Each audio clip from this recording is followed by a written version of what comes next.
翌日，北欧的天色刚刚放亮，刚睁开眼的建功伯欧伯君便收到了一条陌生人发来的信息。短信只有寥寥4个字，写着那不勒斯。欧伯君知道这4个字一定就是右军都督府所在的位置，即便不是，也应该是去右军都督府的第一站。说来也有些心酸，即便是身为4大伯爵的欧伯君都不知道右军都督府的具体位置以及内部的人员架构。在破清会，4大伯爵虽然说起来是仅次于英主的存在，但这也仅限于个人实力而已。英主虽然对4大伯爵非常重视，也一直在破清会内部其他人面前捧着他们，甚至给了他们不少用于提升修为的丹药与材料，但其实他却一直在有意控制4大伯爵在破清会的权力，几乎不会让他们拥有直接控制任何破清会成规模、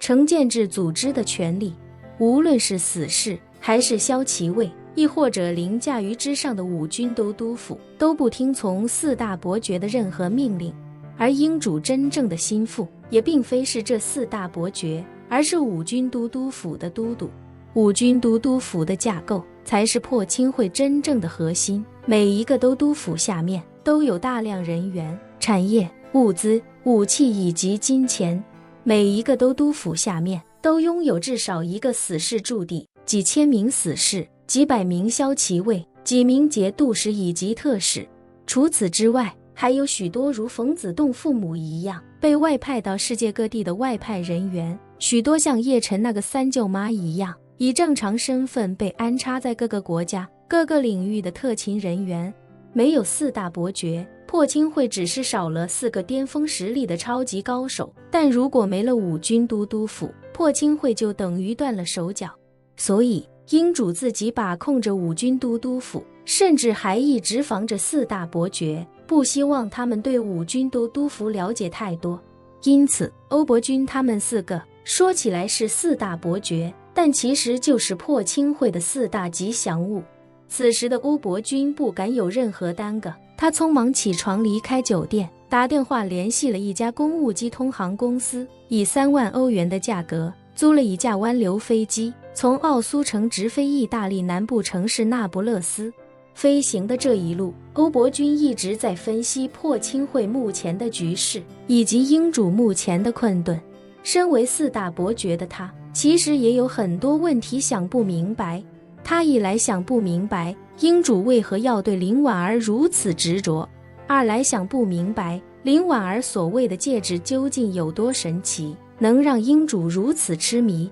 三来想不明白英主在20年前就已经拍长胜伯杀了叶长英夫妇，为何还一直对安家念念不忘，甚至时隔20年突然对安家痛下杀手。四来想不明白英主为什么忽然又让长胜伯去寻找叶长英儿子的下落。不过虽然有这么多问题没搞明白，但他却通过这些情况察觉到了一个明显的变化，那就是英主现在对他们这4名伯爵更加倚重，从以前的对他们处处设防，逐渐开始有了松动。所以在欧伯君看来，不管自己能不能趁机立功，将来的处境都会好很多。3小时的飞行过后，欧伯君乘坐的飞机在那不勒斯机场降落。这是他第一次来到这座城市，不过他对这座城市倒是早有耳闻，这也得益于足球传奇马拉多纳曾经在那不勒斯足球俱乐部效力过。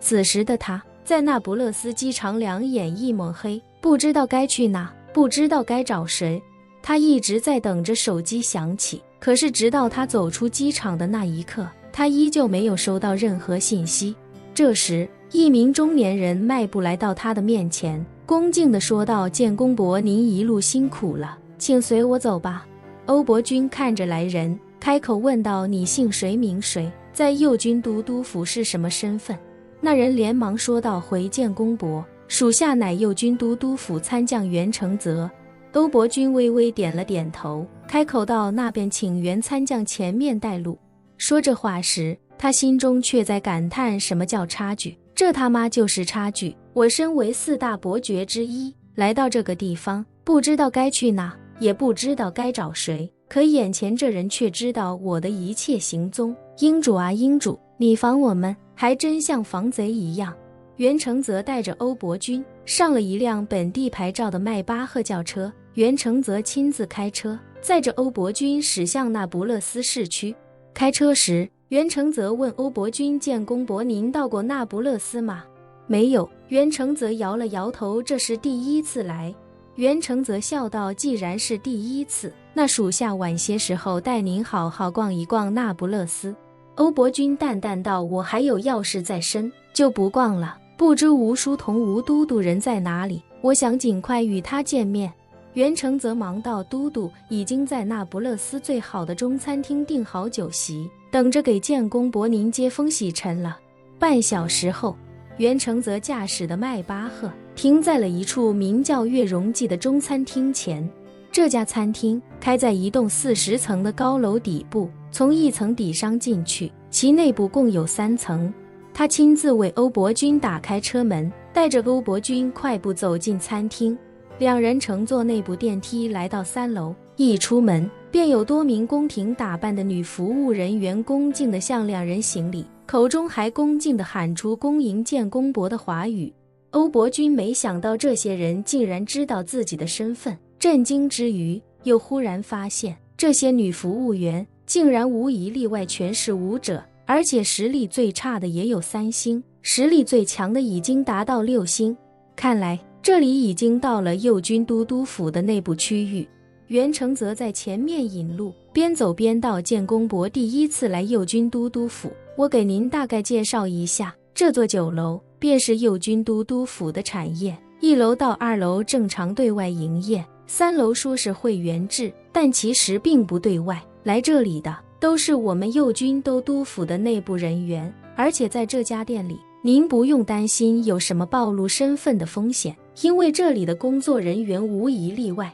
全是死士与骁骑卫以及其他部门成员的子女。欧伯君惊讶地问：这里难道就是右军都督府吗？是，也不全是。袁承泽微微笑道：其实这栋40层的高楼整个都是我们的产业，这里面虽然有1半以上的面积被我们租给了当地企业，但与这座酒楼直上直下的这南端部分全部都没有对外出租，而且最上面的3层表面上是租给了一家航运公司，但实际上那公司也是我们的，并且这部分与酒楼有秘密的电梯相通。其实这里的最顶层才是右军都督府的驻地。欧伯君听得啧舌，他一边惊讶于这右军都督府的规模，一边也觉得自己在飞机上的推测得到了印证。这袁承泽一见面就把右军都督府的情况详细告诉自己，想来一定是英主授意过的。看来